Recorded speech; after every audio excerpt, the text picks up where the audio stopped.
Et salut à tous, c'est CDRS, et on se retrouve aujourd'hui dans une vidéo un peu hors sujet pour expliquer tout simplement comment installer et configurer Mumble.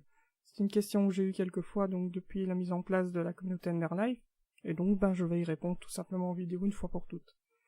Donc voilà, si je vous aimais ce genre de petits tutos, ce genre de petites astuces et de petites choses, n'hésitez pas à le demander, ça pourrait peut-être même, pourquoi pas, faire l'objet d'une chaîne secondaire au bout d'un moment. Allez, c'est parti. Donc pour commencer, il va falloir télécharger Mumble, donc pour ça il faut lancer le navigateur internet. Oui, je tiens à préciser, je suis sous Windows 10, mais c'est exactement pareil sous Windows 7 et sur Windows 8. Les options de audio et autres sont similaires. Donc voilà, la première chose à faire, c'est de se rendre sur le site officiel de Mumble, et uniquement le site officiel, via l'adresse mumble.sourceforge.net. Je vous la mettrai en description. Donc voilà, on arrive sur la page d'accueil de Mumble, et un peu plus bas, on va y trouver la version qu'il nous faut. Vous voyez aussi Stable Release, qui correspond donc à la version, on va dire, faite pour être utilisée par la version en cours de développement. Et bon, ici, visiblement, elle n'est disponible qu'en 32 bits. Donc on va prendre la version 32 bits. Voilà. Donc là, on attend que le téléchargement se termine, bien évidemment. Voilà.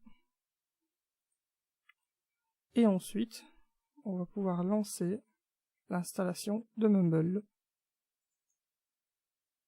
Je précise que la version, oui, c'est du 1.2.12, mais ça évoluera, hein. Ça, il ne faut pas s'attarder là-dessus, ça évolue assez régulièrement. Donc on l'installe, hein, tout à fait normalement, je veux dire. Juste le client, Murmure c'est le serveur, hein, donc c'est pas nécessaire ici. Voilà, installer. Ah, confirmer la demande d'installation. Oui, il faut être administrateur. Hein. Et enfin, vous pouvez cocher démarrer Mumble. Ah, je l'ai lancé 2 fois. Bon. Voilà, donc quand vous lancez Mumble, il vous démarre l'assistant audio. Donc moi, ce que je vous propose, c'est directement de l'annuler et de le faire grâce au réglage, ce qui sera beaucoup plus efficace. La création du certificat, par contre, est importante, puisque sur Mumble, vous n'avez pas un nom d'utilisateur et un mot de passe, mais un certificat qui vous authentifie. C'est un peu comme une carte à puce, mais on va dire sans la puce. Donc ici, on peut mettre création automatique. Voilà. Et donc là, on a un certificat qui est créé. On arrive sur la liste des serveurs, mais on y reviendra plus tard. On va d'abord passer au paramétrage. Donc le paramétrage, c'est très simple. Alors il y a plusieurs choses qu'il faut faire. Pour commencer, on va retirer le son de la synthèse vocale, parce que sinon Mumble a tendance à dire tout ce qu'il fait, ou quand quelqu'un rentre dans le canal et autres, et ça peut vite être dérangeant. Donc faites configurer synthèse vocale. Et là vous voyez, il est décoché, et donc il n'y aura plus de problème de synthèse vocale. Maintenant on va passer au son. Donc pour configurer le son, configurer Mumble. En bas à gauche, vous allez avoir une case avancée, et vous allez avoir cette fenêtre-ci qui apparaît. On va s'y attarder tout de suite. Donc ici, il y a 2 modes d'utilisation, soit amplitude, soit signal bruit. Mais avant toute chose, ce que je vous conseille de faire, c'est de vérifier que le son de votre ordinateur est bien réglé, parce que si votre micro est trop fort, ça peut capter des bruits de fond, et ça peut vite être dérangeant, comme par exemple la télé ou autre chose si ça va en fond. Donc pour ça, on va le mettre en continu, dans un premier temps, on applique, et on va faire ce qu'on appelle un test écho. Donc le principe, c'est de tester la manière dont on entend sa voix pour régler Windows de manière correcte. Donc on va dans sortie audio, test de boucle locale, donc tout en bas, hein, il faut descendre, et là on met local. Vous allez voir, dès que j'applique, je vais m'entendre. Alors maintenant, il va falloir régler le son de Windows. Donc je vais. Donc il va falloir régler le son de Windows. Donc pour régler le son de Windows, vous faites clic droit sur le petit haut-parleur. Donc ça je dis, hein, c'est identique sur Windows 7 et sur Windows 8. Donc vous faites clic droit sur le petit haut-parleur et vous avez périphérique d'enregistrement. Et vous arrivez sur cette fenêtre-ci. Vous cliquez sur le petit haut-parleur et en bas à gauche vous faites propriété. Et vous allez arriver sur cette fenêtre-ci. Vous avez un onglet niveau. Donc ici vous avez le volume du micro et l'amplification. Le but est de jouer donc avec le volume et l'amplification de manière à vous entendre correctement. Donc vous réactivez la boucle locale et vous réglez le volume. Par exemple, vous voyez, si je monte, je peux m'entendre plus fort. Donc l'idée, c'est de régler le volume vraiment juste à ce qu'il faut pour permettre de vous entendre comme il faut. Donc à la rigueur, vous partez de 0 et vous montez progressivement le volume jusqu'à vous entendre correctement. Donc là, logiquement, vous voyez, on m'entend déjà beaucoup plus faible. Et si je monte progressivement, on voit qu'on m'entend correctement. Donc on va dire qu'une fois que ça c'est fait, on va couper ça maintenant. Donc on repasse sur le bon micro pour l'enregistrement.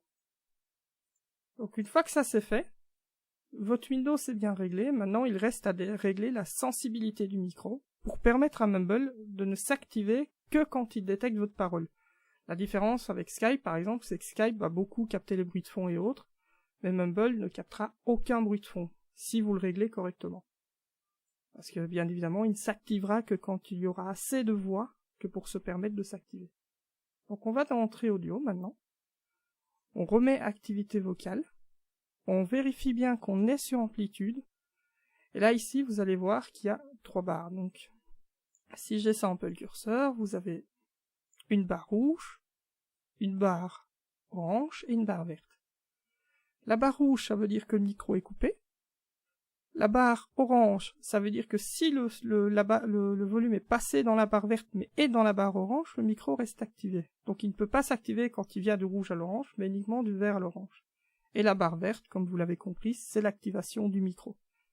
Donc le but du jeu, c'est de parler, comme je le fais là, et de régler le volume, en fait, pour qu'on puisse m'entendre uniquement quand le volume est assez fort.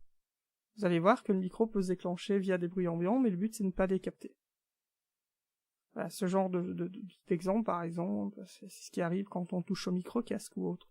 Donc le but, c'est vraiment d'essayer d'avoir juste la bonne détection, et pas les bruits de fond. Donc vous parlez, vous voyez jusqu'où ça monte, et vous essayez de vous approcher de la zone où vous vous situez. Parce que je pourrais très bien faire ça. Alors le problème, c'est qu'il va s'allumer au moins de bruit de fond. Le but, c'est de rapprocher plus avec, de cette manière-là, du vert, pour dire, de laisser le minimum de vert possible, mais le suffisant pour qu'on puisse vous entendre, et que si vous parlez un peu moins fort, on puisse également vous entendre. Voilà, donc là, par exemple, il est bien réglé.